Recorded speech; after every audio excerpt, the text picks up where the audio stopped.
Pessoal, a defesa do prefeito afastado de Ji-Paraná, Isaú Fonseca, protocolou ontem no Supremo Tribunal Federal um recurso com pedido de liminar, que é uma decisão provisória para o retorno dele ao cargo. Está com o ministro Cristiano Zanin pronta para a decisão. Está escrito assim na página do STF, concluso ao relator, que é quando já está na mesa dele. E aqui eu passo a responder algumas perguntas que me fazem todos os dias. Algumas respostas do ponto de vista da informação e outras do ponto de vista da opinião, da experiência de quem acompanha esses casos já há muito tempo. Primeiro, por que com o ministro Cristiano Zanin?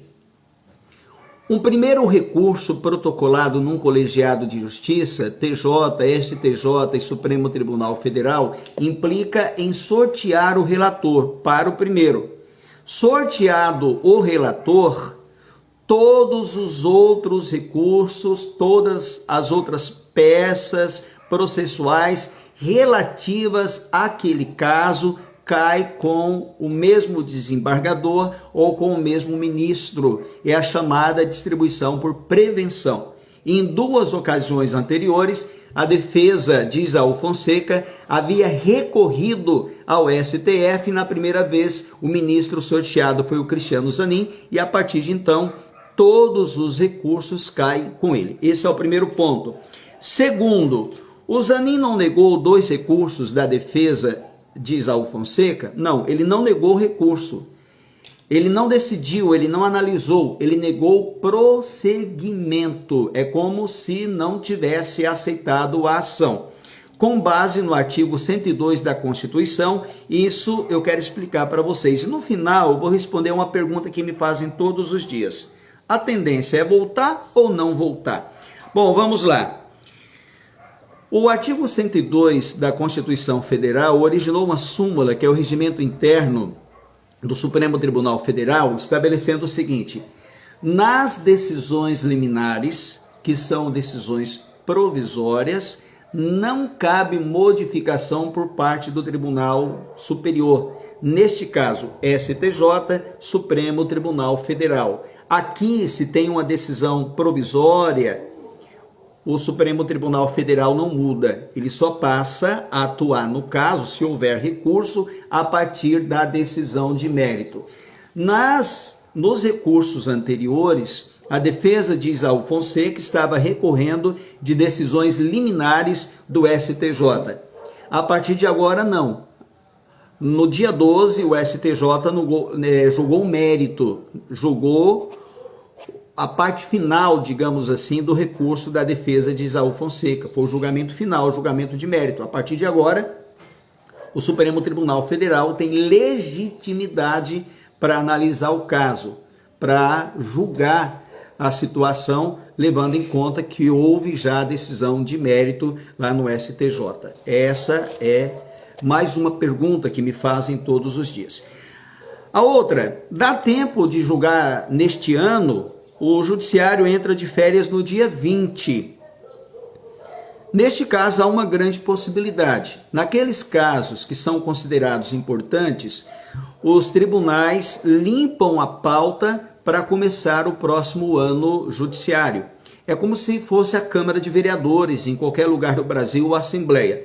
A última sessão da Câmara, a sessão ordinária, aconteceu na terça-feira.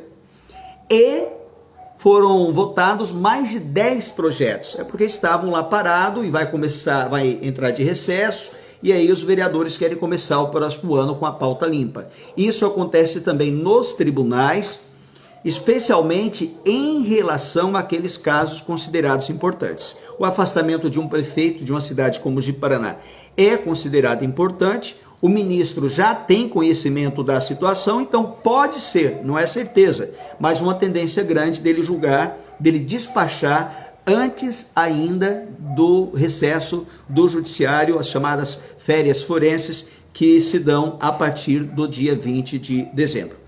E agora vem a pergunta mais importante, e eu quero lembrar aqui as pessoas que estão me acompanhando especialmente estudantes de direito.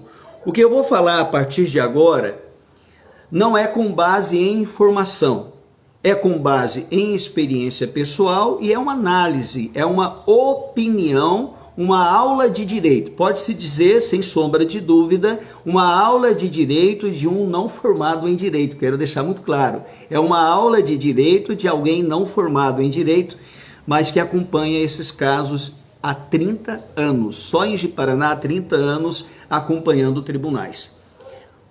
O Isaú volta ao cargo? Perguntam todos os dias.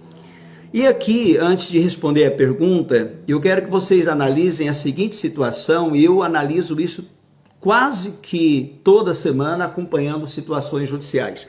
Se você colocar numa mesma sala, numa audiência de justiça, o promotor, o advogado e o juiz, ou advogado, promotor e juiz, o direito é o mesmo, mas eles têm pensamentos diferentes.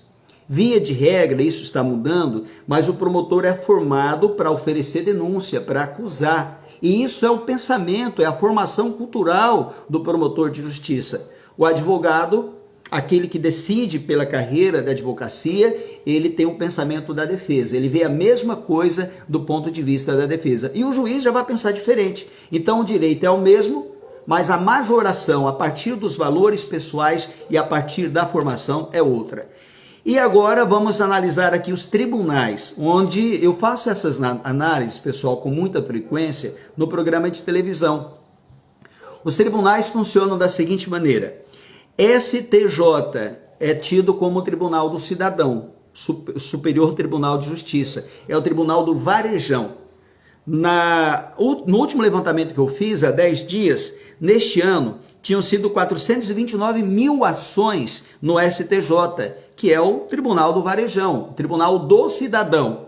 O STF é tido como o Tribunal da Constituição. Mas no final das contas, os dois tribunais têm o mesmo objetivo, mas com pensamentos diferentes, que é defender o cidadão, que é defender a cidadania. Mas aí chega um recurso de um ente público, prefeito, vereador, governador, que é acusado de desvio de verbas lá no STJ, Tribunal do Cidadão. Chega lá, acusação, um recurso de um prefeito que esteja desviando verba. O STJ pensa o seguinte: manter ele afastado do cargo é questão de honra para defender o cidadão. Pensamento dos ministros do STJ.